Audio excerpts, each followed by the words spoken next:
Ileana Ros-Lehtinen is recognized for 5 minutes. Thank you so much, Mr. Chairman. Thank you to our distinguished panelists today. In his speech, the President stated, quote, "We will pursue a military strategy that will break the Taliban's momentum and increase Afghanistan's capacity over the next 18 months," end quote.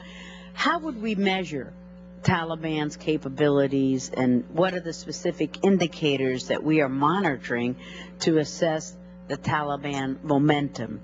And if the Taliban momentum is not broken within 18 months, what are our contingency plans? And if you could care to comment on reports that U.S. assistance has made its way into Taliban coffers, what oversight mechanisms do we have in place to prevent funds from being diverted to pay for Taliban protection rackets, for example?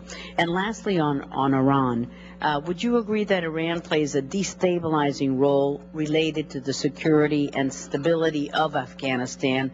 Would you agree that we have seen an increase in the level of support that Iran has provided to the Taliban and insurgent groups, including lethal aid? And what is our strategy in Afghanistan as it relates to the threat posed by Iran? Thank you, Mr. Chairman. Let me take on the second and third parts of your question and ask Admiral Mullen to take on the first part. First of all, there is no question with respect to your second question.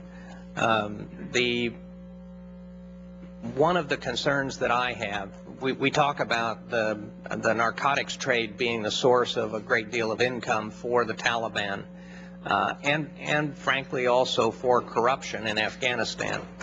And one of my concerns is that another source of corruption and support for the Taliban, I fear, is the enormous amount of international money coming into Afghanistan through our own efforts and those of our partners in Afghanistan, the 42 other nations that are contributing troops, the hundreds of NGOs and international organizations and so on. There is a huge amount of money flowing into Afghanistan at this point, and one of the things that we have to think about is the way in which we approach our contracting and the way we deal with the Afghan government and the way we use the funds that are available to us to reduce their contribution both to corruption and potentially some part of it flowing to the Taliban themselves.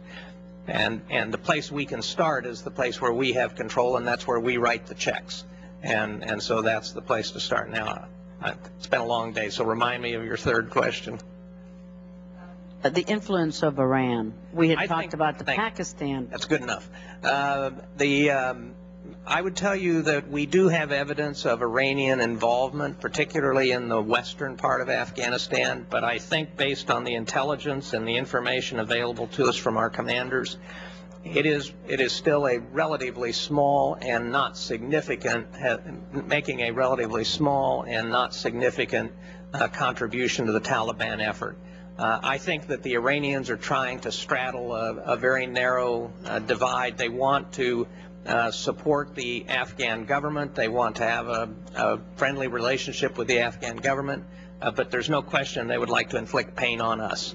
And so I think trying to target their efforts in ways that are aimed at ISAF and not at the Afghan government is what they're trying to do, but it's still at a very modest level. Thank you. And Admiral Mullen, just how we can calibrate success. Ma'am, it happens through security.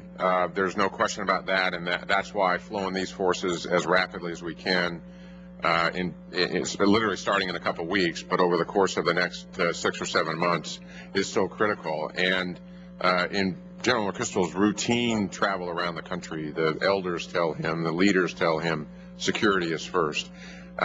And through that comes training and equipping the Afghan security forces, and we will have very strong indicators over the next 12 to 18 to 24 months where we stand with respect to that. And I really think it's a momentum piece. And we had an operation, there's a reconciliation and reintegration piece of this as well, and we'll know how that is working. We had a situation a couple of weeks ago where upwards, there were tens of Taliban who said, "I'm done."